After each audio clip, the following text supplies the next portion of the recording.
In this video, we will be showing you how to install your Clatterans CL-RF27 replacement ice and water refrigerator filter number 1. Step 1. Remove your new filter from its packaging. Lift the orange cap from the top of the filter. Be sure to check that the black O-rings are still in place. Step 2.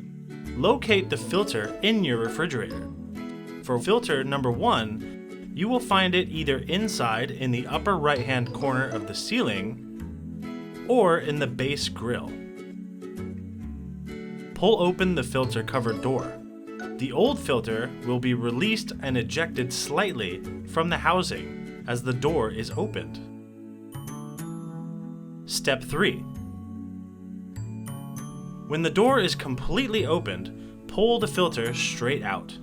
Note, there may be some water in the filter. Use a towel to wipe up any spills.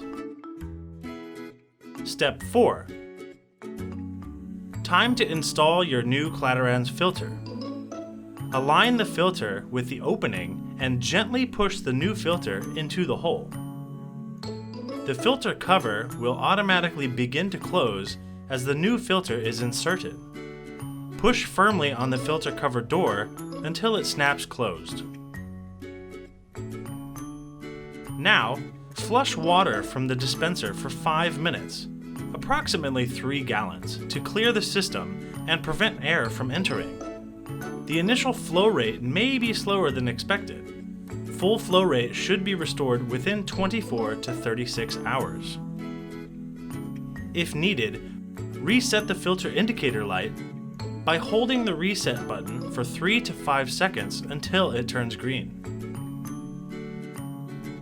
To maximize contaminant reduction, including pharmaceuticals, replace your filter every 6 months.